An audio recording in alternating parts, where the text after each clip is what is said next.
Assalamualaikum warahmatullahi wabarakatuh, dan selamat pagi untuk kita semua. Tetap semangat untuk kita yang pejuang jaringan. Yang saya hormati ibu dosen dan teman-teman semua. Di sini saya akan presentasikan tugas saya mengenai landasan filsafat pendidikan, idealisme dan realisme. Nama Lewalibarus NPM 20114007, mata kuliah Landasan Pendidikan, dengan dosen Nila Abningsih, SPD, MPD. Idealisme dan realisme adalah dua paham filsafat yang saling bertentangan.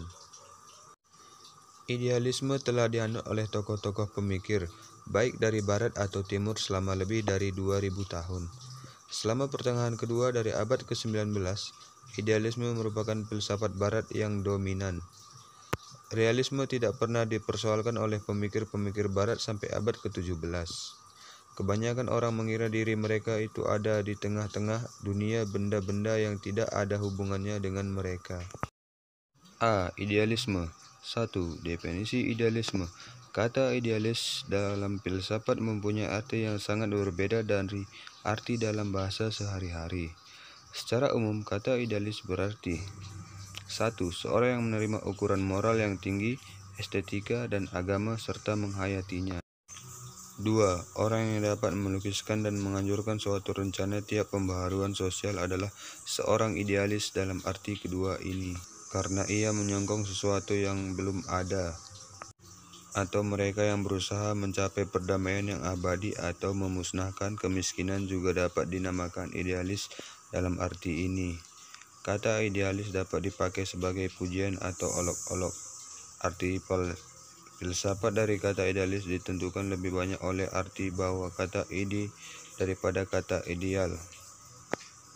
Dengan ringkas, idealisme mengatakan bahwa realitas terdiri atas ide-ide, pikiran-pikiran, akal atau jiwa, dan bukan benda material dan kekuatan. Idealis juga suatu pandangan dunia yang mengatakan bahwa realitas dasar terdiri dari atas sangat erat hubungannya dengan ide, pikiran, atau jiwa. Adapun kaum idealitas dapat mengizinkan ahli-ahli sains dan fisika untuk mengatakan apakah materi itu, dengan syarat mereka tidak berusaha menciutkan segala yang ada dalam alam ini kepada kategori tersebut. 2. Jenis-jenis idealisme. Sejarah idealisme adalah berbelit-belit karena istilah idealisme itu cukup luas untuk mencakup bermacam-macam teori yang berlainan meski berkaitan.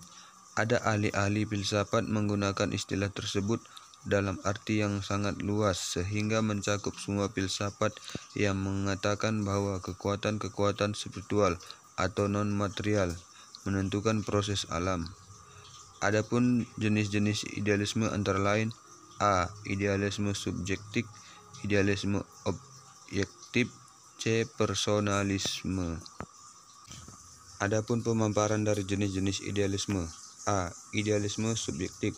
Idealisme ini kadang-kadang dinamakan metalisme atau fenomenalisme. B. Idealisme objektif.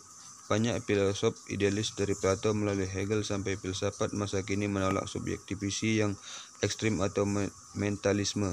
C. Personalisme. Personalisme muncul sebagai protes terhadap materialisme mekanik dan idealisme monistik. Selanjutnya, 2. Realisme. 1. Definisi realisme. Idealisme adalah filsafat berat yang berpengaruh pada akhir abad ke-19. Dengan memasuki abad ke-20, realisme muncul khususnya di Inggris dan Amerika Utara. Real berarti yang aktual atau ada. Kata tersebut menunjukkan kepada benda-benda atau kejadian-kejadian yang sungguh-sungguh. Artinya bukan sekedar khayalan atau apa yang ada dalam pikiran. Jadi real menunjukkan yang ada. Dalam arti umum, realis berarti kepatuhan kepada fakta, kepada apa yang terjadi, bukan kepada yang diharapkan atau yang diinginkan.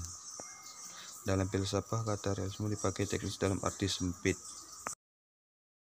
Adapun menurut Mark Murray, pandangan realis adalah pandangan common sense dan satu-satunya pandangan yang dapat bertahan di tengah-tengah aktivitas-aktivitas kehidupan yang praktis. Adapun seorang filosofi realis lainnya yaitu Alfred North menjelaskan mengapa ia percaya bahwa benda yang kita alami harus dibedakan dengan jelas dari pengetahuan benda tersebut.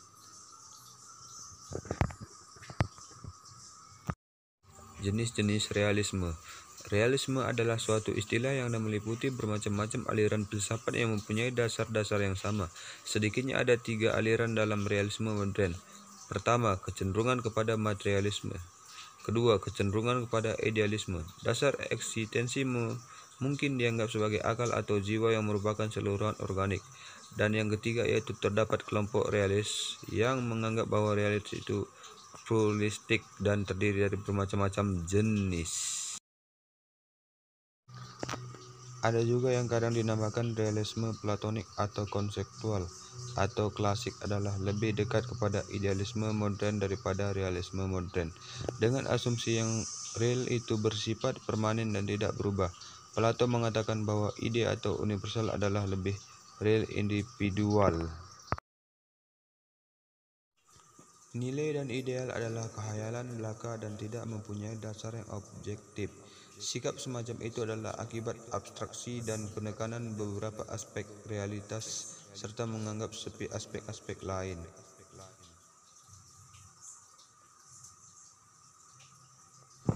Hal ini jika seorang memperhatikan suatu aspek dari benda dan menganggapnya sebagai keseluruhan. Dengan cara ini, maka garis-garis yang sewenang-wenang digambarkan antara apa yang dianggap penting oleh penyelidik dan apa yang diinginkan untuk mengusulkan sebagai titik benar. Presentasi saya akhiri. Jika ada kata-kata dan penyampaian saya salah, saya mohon maaf Ibu dan teman-teman saya semua. Atas perhatiannya, saya ucapkan terima kasih. Wassalamualaikum warahmatullahi wabarakatuh.